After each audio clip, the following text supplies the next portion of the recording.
Kembali di iNews Sore, kami lanjutkan dialog terkait Genos, alat mendeteksi COVID-19 lewat hembusan nafas. Masih bersama kami Ahmad Kusuma Atmaja, anggota tim pengembang Genos, dan Prof. Amin Subandrio, Ketua Lembaga Eijkman. Saya kembali ke Pak Ahmad. Pak Ahmad, alat ini mendeteksi udara yang dihembuskan ke dalam kantung khusus. Cara simpelnya, kandungan atau apa yang membedakan hembusan nafas pasien yang terpapar COVID-19 dengan yang tidak?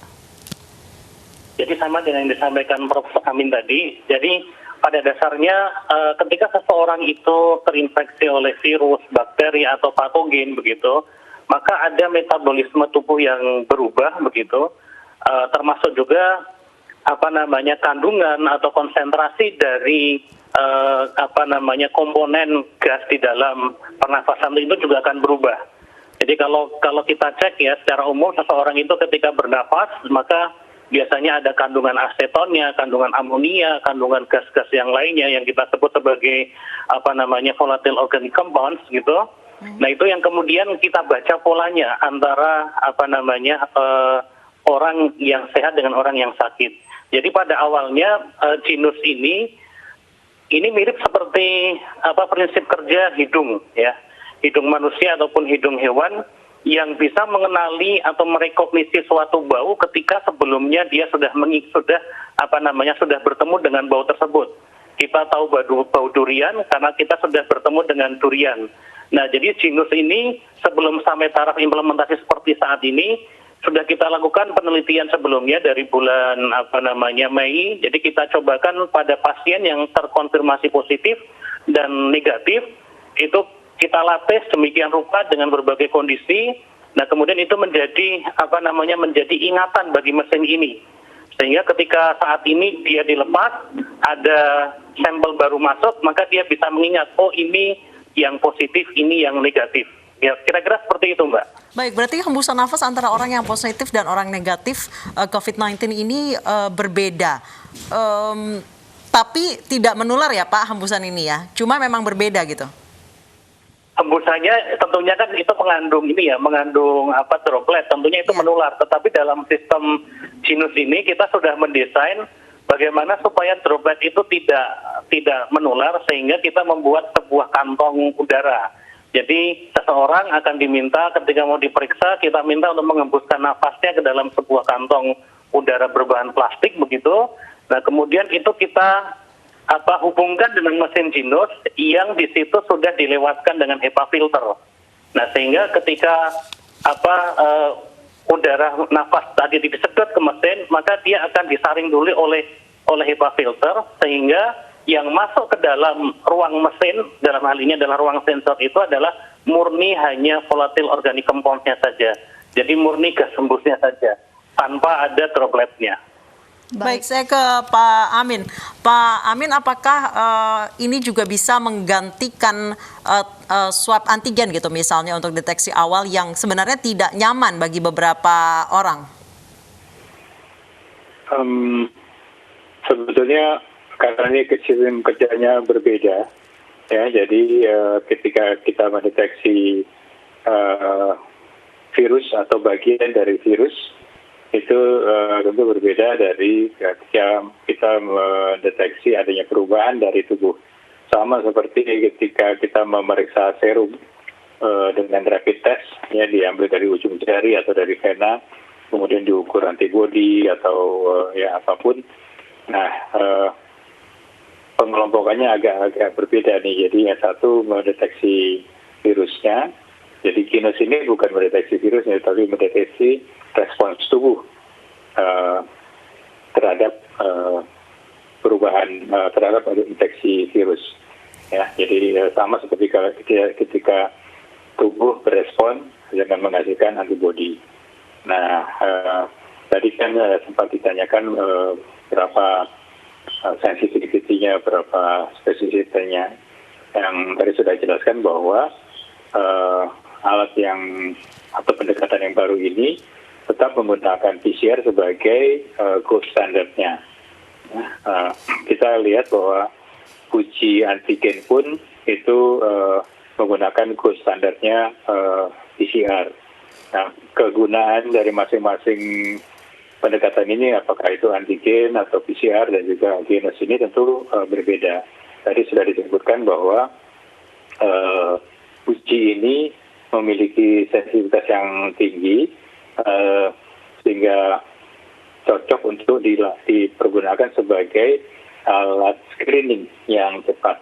Kita ketahui bahwa untuk menggunakan satu alat sebagai screening itu dia harus memiliki sensitivitas yang tinggi sehingga dia bisa mendeteksi katakanlah semua kalau bisa ya orang yang terinfeksi ya. Itu berdasarkan sekali lagi gas yang dihasilkan oleh pasien itu. Baik, saya kembali. Iya, baik. Saya kembali ke Pak Ahmad. Pak Ahmad, untuk satu hari berapa tes yang bisa dijalankan oleh Genos ini, Pak? Berapa kali? Secara rasional ya kalau kita ada satu mesin dan satu orang itu kurang lebih 3 menit begitu, maka kalau itu satu mesin itu 100 orang sudah butuh waktu kurang lebih 300 menit ya, atau 5 jam begitu. Nah sehingga tinggal mau dipasang selama berapa jam. Kalau misalnya efektif itu selama 5 jam ya berarti total kurang lebih bisa 100 orang per alat. Tapi kalau mau dikejar sampai maksimalnya ya bisa aja misalnya 10 jam berarti 2 kali lipatnya begitu. Sehingga kalau untuk taraf untuk screening yang lebih banyak lagi tentunya butuh mesin yang lebih banyak dan juga durasi yang lebih lama lagi. Kapan rencananya akan diproduksi massal, Pak? Sebenarnya sudah kita produksi ya karena sejak kita melakukan uji profiling kemudian mendapatkan sertifikat hasil uji alat ini dari Balai Pengaman Fasilitas Kesehatan, itu kita sudah mulai menghilirkan produk ini bersama konsorsium 5 industri nasional. Jadi sejak bulan Oktober itu sudah kita mulai scale up beberapa produk sehingga ketika izin edar keluar itu kami sudah memiliki produk sebanyak 120 begitu yang itu sudah dipesan oleh beberapa kementerian sebelumnya dan beberapa lembaga. Sehingga kalau kita bicara terkait dengan scale up berikutnya, kita sedang mengejar bagaimana bisa produksi kurang lebih sebulan itu 5.000, sehingga Februari bisa 10.000 unit begitu. Baik, terima kasih Pak Ahmad Kusuma Atmaja dan Prof. Amin Subandrio sudah bergabung bersama kami di iNews Sore. Semoga alat ini bisa menjadi alternatif untuk warga yang ingin melakukan screening awal COVID-19 dengan lebih nyaman tentunya. Terima kasih Bapak-Bapak. Pemirsa, meski telah memiliki surat tes PCR dari negara asal, warga negara Indonesia yang masuk ke Indonesia tetap dikarantina.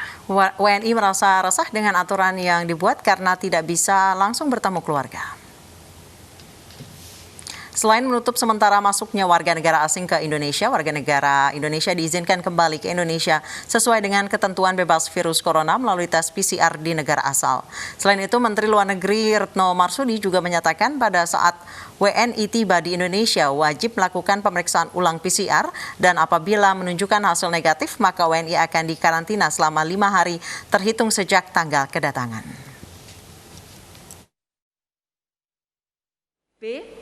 Pada saat kedatangan di Indonesia, melakukan pemeriksaan ulang RT-PCR dan apabila menunjukkan hasil negatif, maka WNA melakukan karantina wajib selama 5 hari terhitung sejak tanggal kedatangan.